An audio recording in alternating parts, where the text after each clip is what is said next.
favorite. It's Judd's Hockey Show.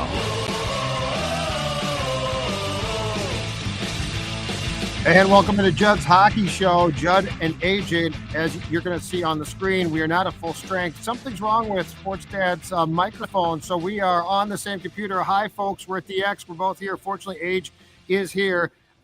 That's the bad news, potentially. The good news is, Age, that the Wild comes away with a 4-1 win against the Flyers today. Marc-Andre Fleury in net makes a great save to really set the tone to a certain degree in the first period. Also, probably the best news, Matt Zuccarello returns. Jonas Brodin returns.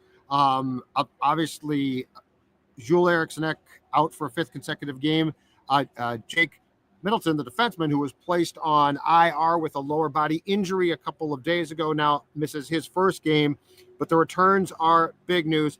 I wouldn't say it was a super clean game, Age. I wouldn't say it was a riveting game, but as far as what you wanted, I don't think the Wild's going to complain one bit. What do you think? Yeah, I mean, this was a sloppy game, but it was a good bounce back win from what we saw the other night where they just got shellacked for 60 full minutes. The passing and the offense was a little lackluster, definitely early on, but hockey's a game of bounces, and they got some lucky bounces. I mean, that first goal of the game, Judd, Kaprizov on what should be almost a zero-angle shot, hits the back of the head of Urson to go in. And you know what? That's fine, because I think good teams find ways to win. And this team, despite maybe the lack of flashiness, the lack of like dominant O-zone time, they found a way to win it. It wasn't a narrow margin. It took a couple bad misses and a very lucky stick by Matvei Michkov to stop his own teammate from scoring. But Remarkable. The Wild pull out a win. It's a good start to this back-to-back. Absolutely. So here's the intriguing thing. Now, I did see a complaint that you can only see half my head, but I think I'm in the full picture, so I'm not quite sure. Michkov was on what Travis Konechny on what would have been a surefire goal, power play goal. Is that right? That came on. Anyway, funny enough, he doesn't even get a shot on goal recorded for that. And he was pissed. Michkov literally blocked the shot. It was a absolutely great block. Unfortunately, on the wrong goal. But this was a game, too, where, first of all, the penalty kill was perfect. And Jakob Trenin did not play. The guy that was signed to kill penalties, I guess, has I guess he's banged up. I don't think that had been talked about before the game, but when the scratches came out, he was among the scratches, and then news came out that he was banged up. Lauko came back. Jakob Lauko, back from a lower body injury for the last couple of games, went out. They announced it in the press box in the second period. He did not come back. So we had yet another game full of line juggling, and the Wild was short-handed. But the one thing that I like, too, is let's start in goal. Fleury didn't get a lot of work, but this team, especially it felt like Age in the first period and into the second, the Wild had some really sloppy turnovers. Like there was some, like the Brodin pass that resulted in the unbelievable save by Fleury, which was an old school glove hand special. That was Brodin. Johansson had a bad turnover in the Flyer zone that resulted in a pretty good opportunity shortly thereafter. And so Fleury didn't get a ton of work, but the work he did get, he looked really, really good. And it was nice to see, because it's not that I think that Gustafsson is dropping off. That was a tough game for him and the team. Keep in mind, the team was awful on a Thursday in the 7-1 loss to Edmonton. But it was nice to see Fleury get an opportunity and to thrive, because you are 100% in a season this long going to need him as well. And I thought he looked pretty damn sharp today. Yeah, he did. And it was good to see, because I know sometimes with goalies, when they stay on the bench and they stay on the shelf for so long, and Gus has been so good for this team. So I'm not saying that he maybe should have been getting more games, but it was nice to see that the ageless wonder still has it. And there's a reason why when he is in goal, the team can make those mistakes at times. I would love to see them maybe scale back, because I expect, just like any team's going to have, one or two a game where the goalie has to probably bail them out. And Fleury did that a couple times here tonight. Right. But yeah, you're exactly right. His play was very reassuring that if for some reason they do need, or there is a congested part of the schedule and they can't go Gustafsson, Fleury's going to be a nice change of pace who can in fact, hold down the fort and put them in a position to win. What was up with the early, and this was a game-long thing, but it felt like there was a lot, and I know it's partially because Zuccarello was back. He was put back on the wing with Kaprizov, but we did go back to a lot of passing. We did go back to a lot of trying to set up the perfect goal, which is not what the goal should be. The goal should be to get the puck on net. And I understand you're trying to get around blocks and things like that. And in Zuccarello's defense, he had missed 13 games, so he was somewhat rusty as well. But there were a few passes. Now, he did have one nice late, but there were a few passes where I'm like, somebody just shoot the damn puck. On the Rossi goal, though, in the third period, that made it 3-rip in favor of the Wild. That was a very nice saucer pass. And Rossi, again, we've talked about this before, basically just does everything he's asked to do. He's playing with the top line, which is great. I still don't know, Age, that he gets the credit, though, that he deserves. He now has 11 goals. And again, you pointed out to me the faceoff stats during the course of the game. Marco Rossi just does a lot of things well, and it feels like he still doesn't probably get the attention he necessarily deserves. I'll tell you what, if he was 4, 5, 6 inches taller, I feel that wouldn't be the case, but it feels like the narrative, because he is like 5'8", 5'7", I don't know exactly what it is without it in front of me, but he just does everything I think you would want a top 6 center to do. Without Joel Eriksson Ek, I think he's really stepped up. He gets to the dirty areas. He seems to anticipate the play, and sometimes like you can have skill, but maybe your mind is just like a step or two behind. He's playing with Kirill Kaprizov. He's playing with Matt Zuccarello, and we know the chemistry those guys have. But he seems to be in the right place a lot of the time, which I think does wonders to make him excel in that setting. But the passing, at times it's not great, but he does have a finishing ability that we've seen where if you get him in a dangerous spot, he's going to put it in the back of the net. And he has now, I think, they threw a stat up on the TV broadcast at one point for guys who were 23 and under, the point leaders in the league. After tonight, I think he cracks the top 10, and that's just, it's him, Boldy, and then at the top you have Jack Hughes, you have Matvei Michkov, you have McDavid. Well, he's going to be above that now with the fringe being 23 years old there, but That's true. Tim Stützle, he's got like 30 something points, but Marco Rossi, he's in that category of younger stars who are contributing to these guys, to this guy's lineup every single night. John Hines, I'm glad, has trusted him to be in a top 6 role, unlike kind of what we didn't see with Dean Evison last year. Yeah, and he deserves it too. Like he does play, and we've discussed this before. He plays such a gritty style game now too. And it's, so he's 5'9", but he also plays like, that's the thing that I like. And it sort of translates from how Kaprizov plays, right? I mean, Marco Rossi's a talented dude, but look at how he plays the game too. I mean, he goes to the front of the net. He's strong.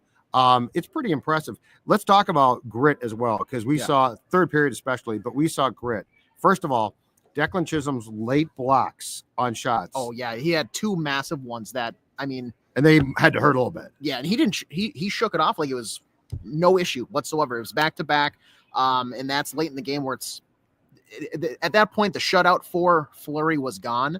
But one quick goal for the Flyers really makes this a very interesting final minute and a half.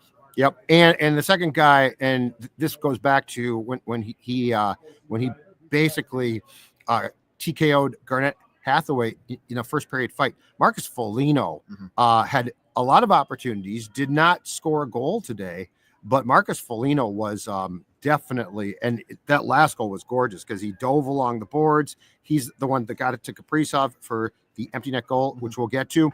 But he had a game today where he looked very much like a guy who was embarrassed by what transpired on Thursday and said, you know what, personally at least, I'm going to work harder. And where I'll give him credit for the fight.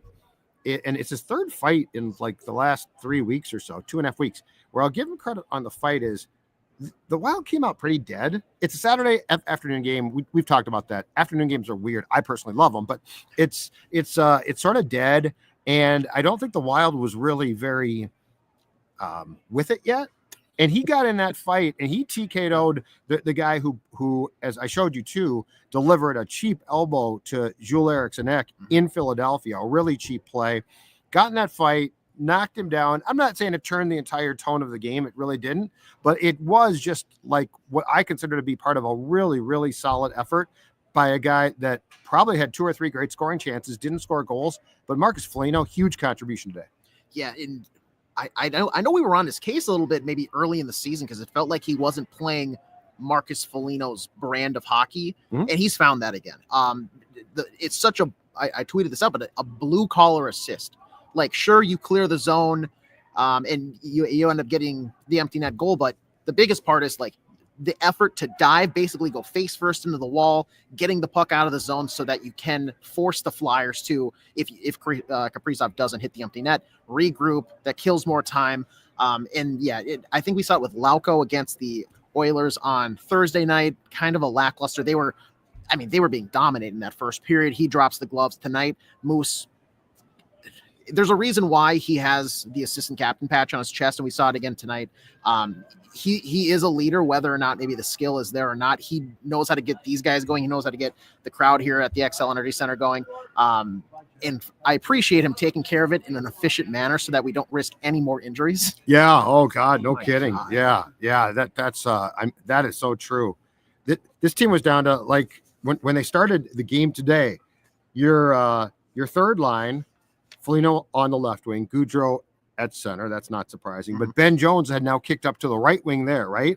Lauko was the left wing on the fourth line. Hustadinov, the center. Reese Johnson was the right wing. Lauko goes out in the first period, doesn't come back. And so you are just rotating guys again in and out, and the ice time is high for guys. So, yeah, this team can – it was great to see Brodin back, but as I asked you and said before the game, I hope he's really prepared to come back. Yes. Like, because we think it might be a back. He definitely got injections.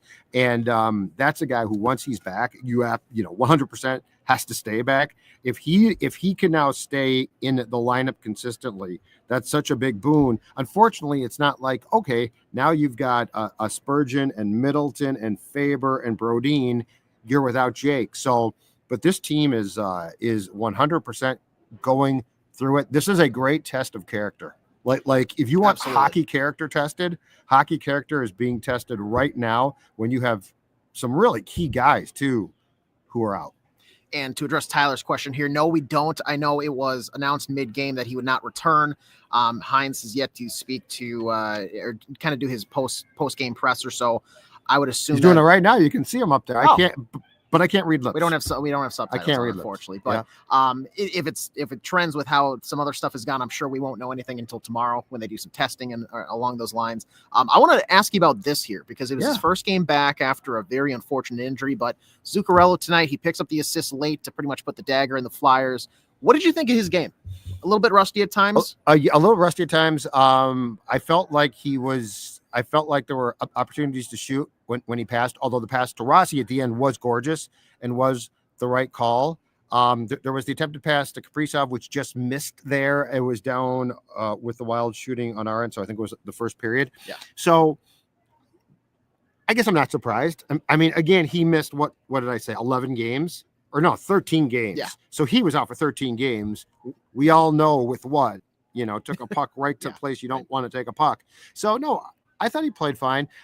It coincides too with, thank you. If Boldy was playing well, if Boldy was playing really well right now, and he did score a goal, we'll get back to that. Yes. But if he was playing really well, I might have been like, really, you want to take him off that line and put him down on the second line? But keep in mind, Matthew Boldy had been, I guess you could say, demoted as much as this is a demotion from the first to the second line against Utah and then against the Oilers on Thursday. And so he started this game on the right wing on the second line. And I haven't loved his game of late. And he took another penalty today. So I'm not sure about you, but I don't really object. Now Zuccarello was rusty. It's probably going to become, his game is going to become more refined. But I don't really have a problem with the move of Boldy down because I have not been thrilled with his game for about a week now. Yeah, we addressed this, I want to say, on Thursday night after the game, but some of the penalties that he's taking, Judd, are they're just lazy. They're reaching because his feet aren't moving. If you take an extra stride or two, you put yourself in a better position, a better angle, and you don't have to grab onto somebody. You don't have to get your stick, into their skate to trip them. You don't have to hook them. for a guy that's so skilled, and we've seen it now for an extended period of time where he can apply himself and look engaged and determine and push this play in a positive way. He's really damn good. He's really, really good. Yep. To have this kind of like shift now back to what we saw last year, it's frustrating because we know how good he is. Right.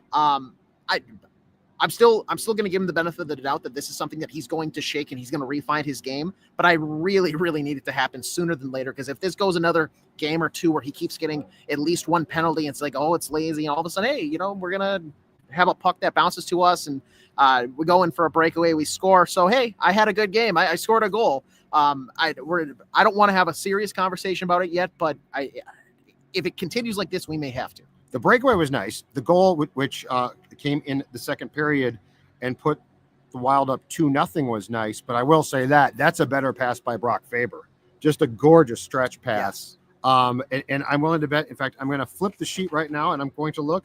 Oh, look, Brock Faber played 27 minutes and 2 seconds. This is incredible. Now, it is impressive. Brodin actually played 25:06.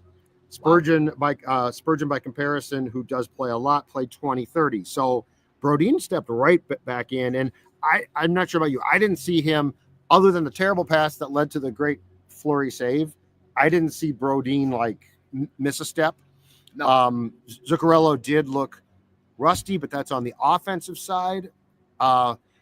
Put up the comment about, if you would, there's a comment from Bob about 4:06 p.m. Just go up a little bit. Yeah. About the Kaprizov goal. The impossible bank shot. I got a question for you. Yeah, fire away. So that goal again, first period, was in our end. So it's right below us here. We sit at the end of the press box.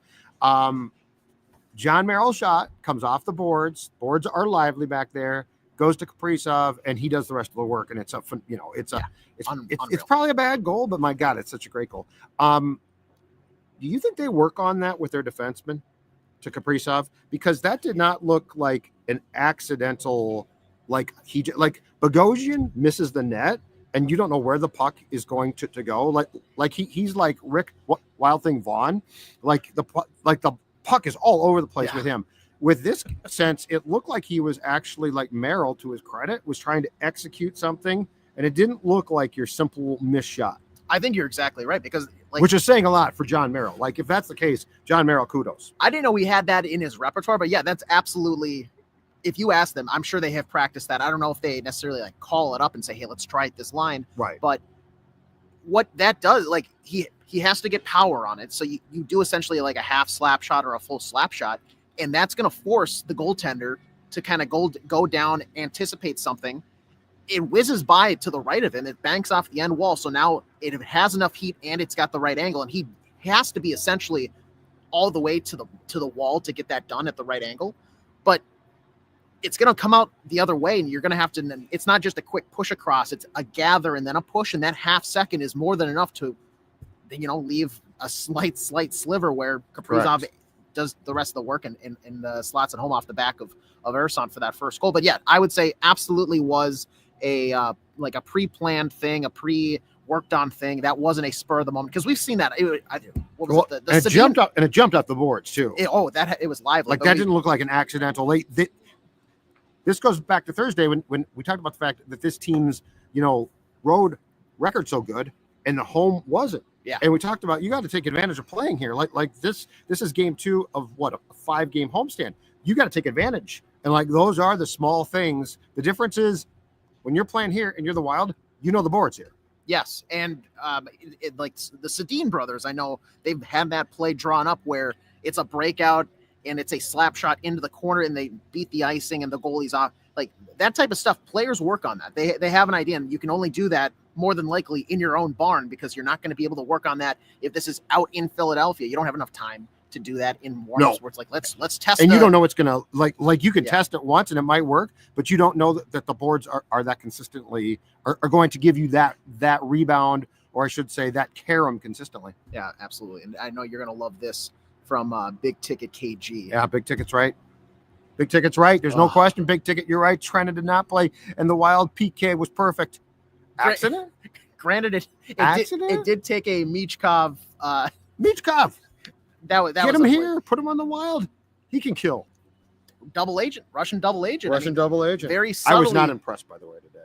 I I kept looking for him. I was purposely trying to watch him. Sorry, I was not. I mean, it's one game. The kid is super talented. His statistics speak for themselves as far as the Calder Trophy goes. I was just hoping to see more from him live. I was really excited, like driving in, thinking like, exactly. It's going to be the battle of the Russians, Kirill and in Matvey. Who's going to come out? You're right. Like at times, especially in the first, I was like, okay, where's that first explosive shift going to be? It never came. There was times where he had the like on the power play. It was fun to watch him there because his positioning I think was really well, and they just couldn't get the puck to him. Yep. But when he did have it at 5-on-5, Judd, he was. I wouldn't say unimpressive, but I wasn't wowed by any means. It looked like a very casual, everyday NHLer. Yep. So if Trennan's out now, and we don't know, again, to go back to that question, we don't know his status, and actually the question was about Lauko. Who is next up now? Who's your next forward up to play on that fourth line? Do they still have Joe Camarosa down? I don't know. Well, I mean, who's coming up. They have said that when it comes to like bottom six, especially the fourth line, that they do have better depth. Like they had depth last year, they just didn't like it as much, and now they like Jones and Johnson, but at some point in time, you just run out of bodies to play. How about Ogren? Does he get the call back up? I know he's having a little resurgence in the AHL. So here's your issue there. I don't know they want to play him where they need guys right now. Like, do you want to take him out of Iowa? No. And have him play fourth line? That's the biggest thing. I think. Oh yeah, Devin Shore can come back in. He got scratched today. Yes. Okay. Touche, Tyler. I'm sorry. Back, yeah. I'm sorry. But I think you're exactly right though, which is this front office I think understands and knows Liam Ogren is not a fourth line guy. He was there at part of the times. I don't think it helps him to play fourth line here. No, and like Husnudinov, I thought last year that he would eventually transcend being a fourth line guy. From what we've maybe seen with some of his like finishing ability and everything like that, he's got the speed. He's a gritty player. He'll get to the dirty areas, but I don't know. His game is expanded much more than that. So I think role wise, he knows that that's maybe what he's going to be, and so he can thrive there. And there's no, why am I not getting more ice time? Right. So maybe Travis Boyd. I know. Yeah, he could come back up. That's true too. Yeah, I was being more facetious, I think, in the fact that they are down so many guys at this point in time, and you get two guys back, another guy goes out. You get Brodin back, Middleton goes out. Mm-hmm. As I said, this is a 100%. What this is a test of can you stay away from the woe is me wild days. In fact, I wrote about that for the Zolgad Substack. Check it out. Subscribe today. But exactly right. But that's my big thing is like, can you stay away from the feeling sorry for yourself? And I will say this: I thought they came out with a performance today. Again, it might not have been pretty, but it was a performance where they had enough guys just grind it out, which is what you're going to need to do. That's 100%. And as of just a quick check here, they keep battling with these injuries, but Judd, they're still atop the league. Yeah. They're in great shape. Yeah. 100%. I think this is so it's so promising to see, because just imagine when that cast of creatures comes back and everybody's healthy, just how good they're going to be. And exactly right, William. Judd Substack does kick ass. 2Ds, but that's fine. Thank you very much, William. I mean, 1D, 2Ds. Who cares? Yeah, who cares? It's all pronounced if they're the reading same. Who cares? It's all pronounced the same. But yeah, you just have to hope that the health bug comes back and everybody does kind of get back in line later in the season. Right now, they're battling and they're getting these points, and that's what matters. You can have, I can excuse one bad loss to a very talented offensively Oilers team. That's fine. We're going to push that to the side. But I agree. Come early springtime, as long as people are healthy and you can trudge into the playoffs with those numbers, I mean, this is and you've again, we found this out last season in a bad way, and now it's becoming clear in a good way. You're not going to make the playoffs in the first 2 months, but you sure as hell can miss them. And actually, the reality is you can make them. Like you've given yourself enough room where you can have a slump, and it's not going to kill you. It's not going to take you off the map. And I'm with you too. And I think we both agreed Thursday night disheartening. It's a home game, 7-1. you looked terrible. But all of that being said, the question was not, and Hines talked about this post game. It was not, oh my God, it was 7-1. Let's talk about that game. Yeah. It was, how do you respond on Saturday? And now you got the Golden Knights, who I believe are playing in Edmonton as we speak, which basically means that could set up a schedule loss for them, because they're, obviously a very good team, but they're playing. Ordinarily, you get to play like the Jets and then fly here because it's a quick flight, but they're playing, if I'm not mistaken, and down in the second period as I check out Age's phone, 3-0 right now in Edmonton. So they're going to have to fly from Edmonton to here. That could very well be, and I believe that's a 5 or 5:30 game tomorrow. That could be a schedule loss right there. So like the Wild is taking advantage, and I think we both were pretty clear in saying that a really bad loss to the Oilers on Thursday does not make you say, oh my God, here we go again. But the injuries do make you say, okay, this is a big time test. How do you respond? And with that, I mean, they're coming from Edmonton tomorrow. I look at on this sheet that we got here, 18:40 of ice time for Kirill Kaprizov today. If you remember the last time the Wild had 25, 30. Yeah, last time they had that, it was what, Blackhawks in Nashville, I want to say a weekend or two ago. Yep. That first night, again,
hey everybody, we're back. Hey, we're back.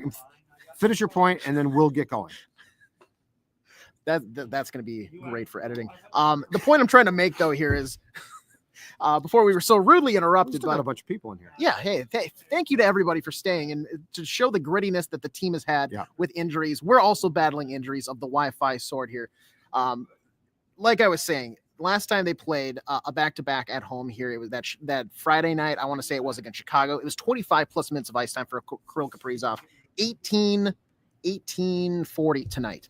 I'm expecting him to be unleashed tomorrow by John Hines. He had 2 goals. He was +3 today. I would expect more. I'm expecting him to be on the ice for 24 plus minutes, and Kirill Kaprizov's show is on full effect against the Golden Knights. Yeah, I'll call my shot. Hat trick, Kirill Kaprizov tomorrow. Don't bet responsibly is what I will say. Bet responsibly. All right. Appreciate you all joining us. Wild again wins today by a final 4-1 against the Flyers. They do have the Golden Knights tomorrow, which is nice because the Vikings don't play until Monday, so plenty of time to talk about that game as well. We will talk to you later. He's AJ. I'm Judd. See ya. Bye. Thanks for tuning in. Hockey. Yeah. My favorite. It's Judd's Hockey Show.